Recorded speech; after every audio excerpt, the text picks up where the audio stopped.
Let's look at some more flow rate examples. Example number 1. We're asked to administer 0.45% natural saline in a 1,000 milliliter IV with heparin 25,000 units to infuse at a rate of 1,000 units per hour. And we're asked to find the flow rate. In this case, the flow rate is a volume per time measure. So we'll, in this case, use the units of milliliter per hour for our calculations. We have in this case a bag of 1,000 milliliters with 25,000 units of heparin. The proportion of this that we'll need is going to be based on the infusion rate. In this case, the infusion rate is given to us as 1,000 units per hour.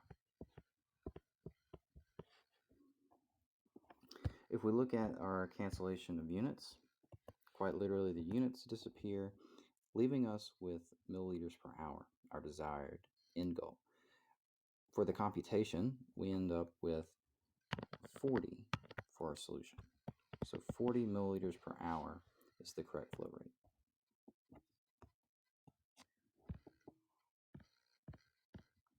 Example number 2. In this case, we're given an order to administer 250 milliliters of IV solution with 225 milligrams of medication to infuse at a rate of 3 micrograms per kilogram per minute via infusion pump for a patient that weighs 110 pounds. And we're asked to calculate again the flow rate. So just as before, our flow rate units will be milliliters per hour. We'll start with the conversion of the patient weight to kilograms. To begin, we have a 110 pound patient.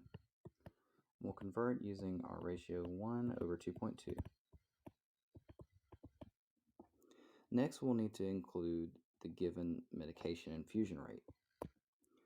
Our infusion rate is 3 micrograms per kilogram minute. In this case, we have a couple of conversions to get to milliliters.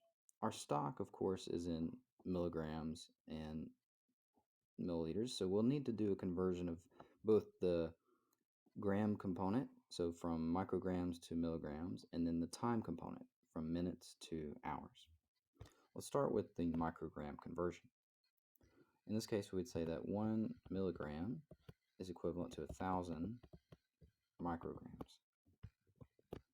The additional time component here can be converted using 60 minutes per 1 hour.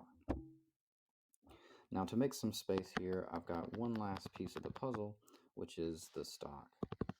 So what we have left to introduce again is the 250 milliliters of IV solution with 225 milligrams of medication. We'll have as our denominator here the units of milligrams, and milliliters will go in the numerator.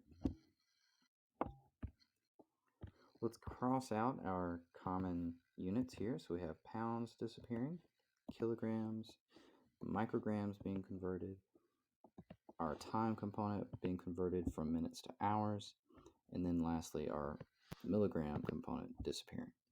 So we're left finally with milliliters per hour. If we do our calculations here, we should get 10 milliliters per hour for the flow rate.